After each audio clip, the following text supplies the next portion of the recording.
Welcome to today's Explainer. We're diving straight into the fascinating and honestly kind of mind-blowing science of D-Limonene and its potential as a cancer treatment. We encounter this compound almost every single day, usually without even realizing it. Yet scientists have spent decades studying its profound effects on cellular biology and tumor growth. I know, right? It literally sounds like science fiction. But today, we're exploring whether this everyday compound, the exact same stuff that makes your kitchen smell like fresh citrus, could actually hold a vital key to modern oncology. We're going to look at exactly what the data says about how a simple plant derivative interacts with some of the most aggressive diseases known to medicine. So here's our roadmap for this explainer. We're going to cover the secret in citrus oils, cellular sabotage, the rat miracles, the human dosage dilemma, and finally, metabolites and future synergy. Let's get right into it.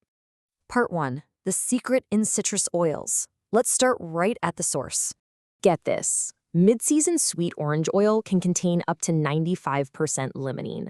Sometimes it sits around 80 to 96%, but the point is, this powerful chemical is incredibly abundant in nature.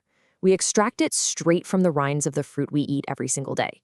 We're not talking about some incredibly rare element hidden deep in a jungle. It's quite literally sitting right there in your fruit bowl.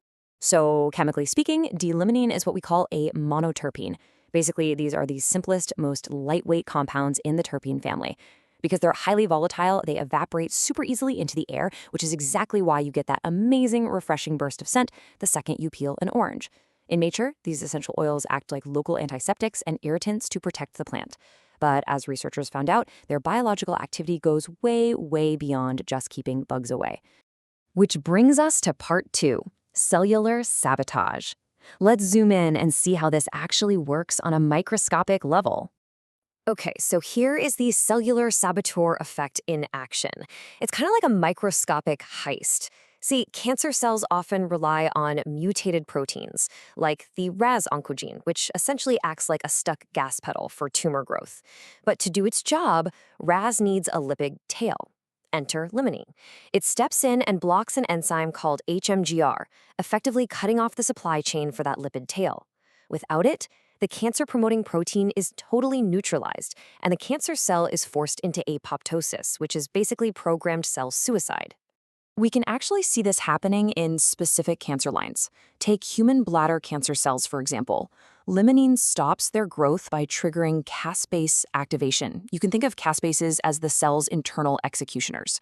It also forces what's called a G2/M phase cell cycle arrest. Simply put, it stops the cell's division cycle dead in its tracks. It even blocks the cancer cells from communicating with each other, stopping them from spreading. It is a complete, highly targeted dismantling of the cancer cell's life support system. All right, part 3, the rat miracles.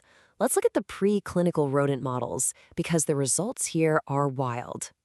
Check out this absolutely staggering number, 89%. In laboratory studies, 89% of rats with chemically induced breast cancer experienced actual tumor regression when they were fed a diet containing just 10% limonene. Think about that. A 10% dietary tweak, and the tumors were literally shrinking away. And it wasn't just breast cancer either. Huge rodent trials, specifically those out of the University of Wisconsin, showed that limonene hindered stomach, lung, skin, and liver cancers too. But here's the real kicker. The majority of those mammary tumor regressions, they were 100% complete. The tumors just vanished. Plus, the regression held up for as long as the limonene diet continued, and the animals showed little to no toxicity at those active doses. In these rat models, it essentially acted as the holy grail, a perfectly non-toxic cancer killer. But we have to talk about part 4, the human dosage dilemma. This is where translating the science to human beings gets really tricky. Here is where the math really becomes the enemy. A dose of 5.6 grams per kilogram worked wonders in rats. But if we try to scale that up to a human, a patient would have to consume anywhere from 91 to a staggering 370 grams of limonene every single day. You would literally have to chug bottles of pure essential oil or eat a small mountain of orange peels daily. Not only is that functionally impossible to swallow, but at those massive levels, it becomes highly toxic. Now, that doesn't mean scientists haven't tried testing it in humans. Early phase 1 and 2 clinical trials by Efficacy and his team actually found that 3 patients with colorectal cancer achieved prolonged stable disease using high dosages. So the biological activity is for sure happening in humans. But that massive dosage requirement, that is still the absolute biggest hurdle for using limonene as a direct, standalone therapy. Which leads us perfectly into part 5, metabolites and future synergy. Because raw limonene might not even be the true hero here. See, when you ingest limonene, it doesn't actually stay limonene for very long. Within just 1 hour of swallowing it, over 80% of it is rapidly broken down by your liver into completely new active derivatives. Most importantly, perylic acid and dihydropyrylic acid. Your body basically acts like a chemical refinery, transforming that orange oil into secondary compounds. If we look at the breakdown in the human body, it's pretty revealing. About 40% of metabolized limonene becomes perylic acid, and other intermediate metabolites make up a huge chunk of the rest. So, why does this matter? Well, because these breakdown products are the ones doing the real heavy lifting. For example, a closely related analog called peryl L-alcohol is actually 5 to 10 times more effective at inhibiting breast cancer in rats than raw limonene is. So, what is the major takeaway for us here? Well, we probably can't rely on raw limonene alone, simply because of those impossible doses.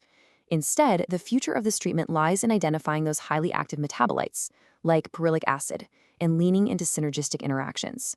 That means combining limonene, or its potent derivatives, with other established therapies to create a compounding, cancer-fighting effect. By boosting the potency through synergy, we might just bypass the need for those massive doses entirely.